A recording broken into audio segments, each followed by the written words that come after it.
Nagsawa na si Shannon kakakain ng lemon drop mangosteen, friends. Hindi na siya nangunguha lagi. Ayan.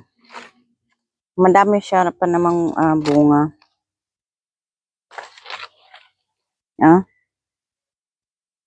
Ang iba na nga nahulog na sa lupa. So, diba? Grabe ang hahaba na ng mga damo dito. Kailangan talaga siyang weed eater, friends. Pero mukhang gumaganda yung tubo ng ating langka.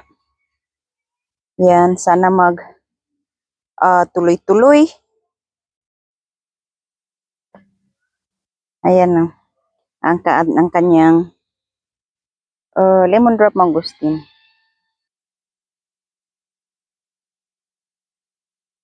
Our plants seems like doing good here. Some of them.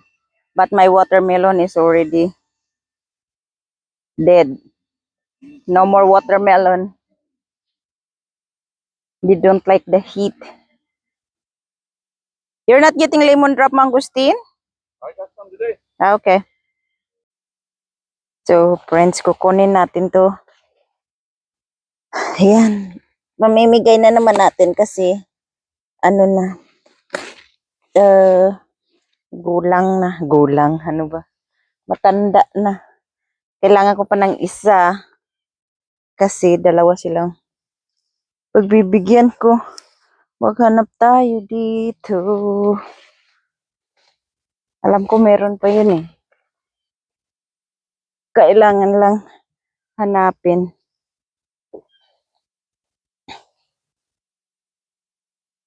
Oh, ito. Yan. Kasi ang hahaba na ng ano ba. Maliliit lang to sila, friends. So, yan. Dalawa lang muna. Kasi dalawa lang naman sila ang kikitain ko. Aray ko, may lamok. So, kuha na lang tayo ng iba pa. Kasi meron pa ditong iba eh. Nagpang-abot na yung aking kamote tsaka yung ating kalabasa, friends. Ang matira-matibay na lang sa kanila. Ayan oh. Pag nagugulay ako ng kamote, puro ako dito sa gilid kuha ng mga talbos niya.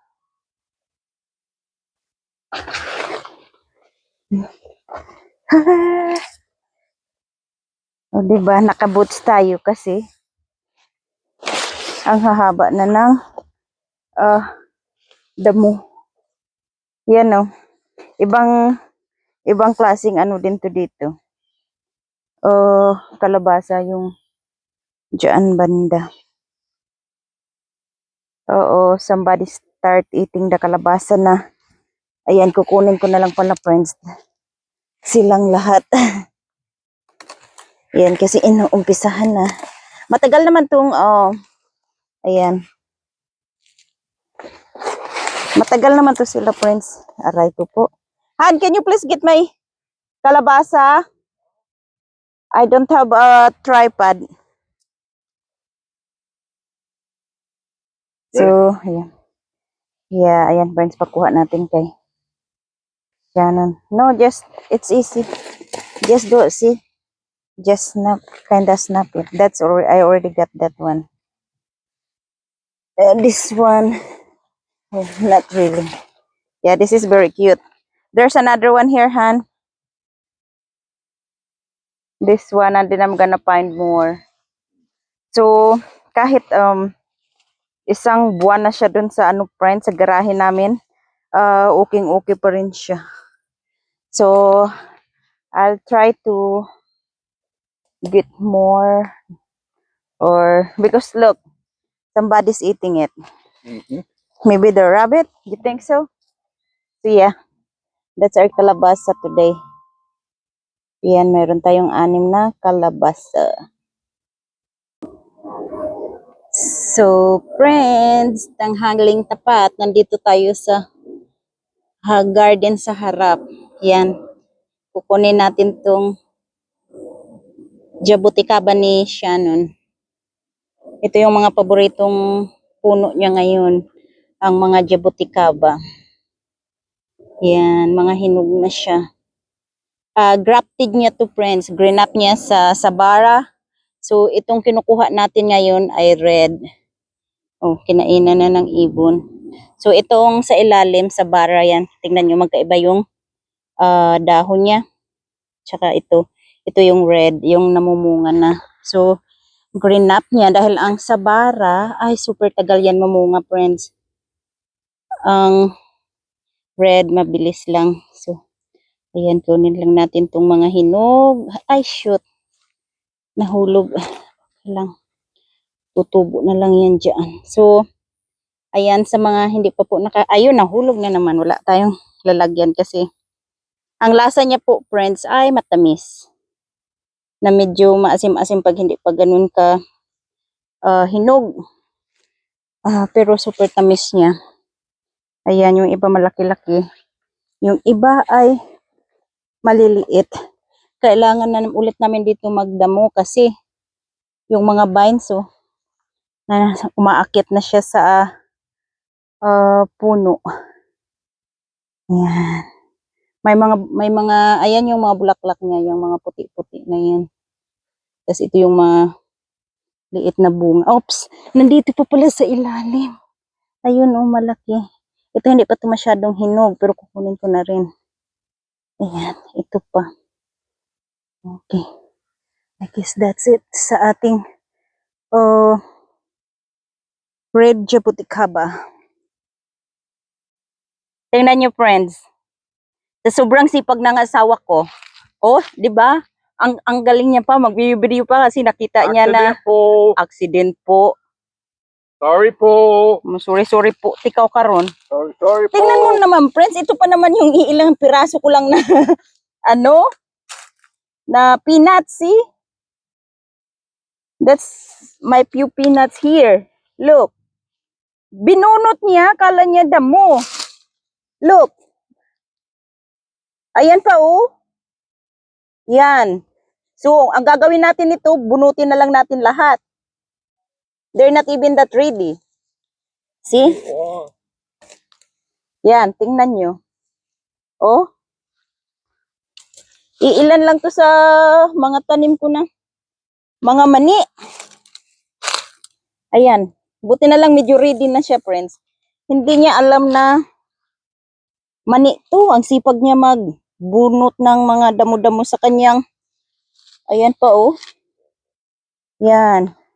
Nandito pa sa kabila. Tingnan nyo. Yan. Binunot niya na naiwan na yung mga laman-laman. Ayan, di ba? Nag-harvest tayo ng peanuts nang wala sa oras. Ayan. So, sakto na to. Yung iba hindi muna natin bunutin kasi hindi pa siya ready. Yan. Pasaway to talaga si Shannon.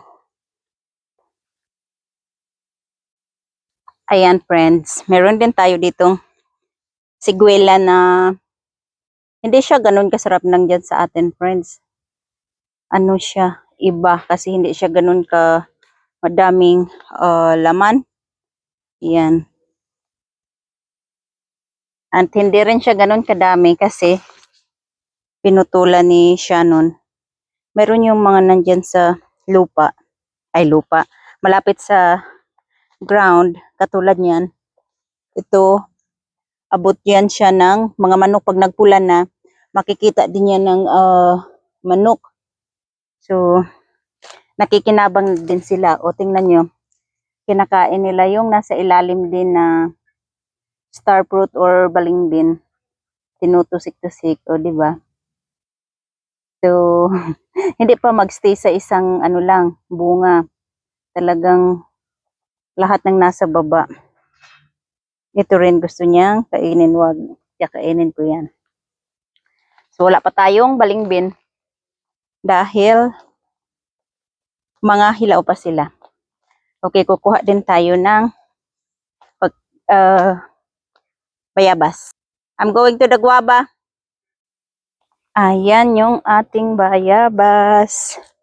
Nahulog na yung iba. Dami niyang bunga. So, hindi ko siya kukunin lahat. Yung kakainin lang namin siya habang nagpapahinga-hinga kami. Mag-rest konti. Habang nagtatrabaho ng aming project na hold on, nalibat na kayo, I don't know. Oops. Yan lang kukunin ko. Balik na tayo dun sa aming project na tower talaga. So, oops, sandali.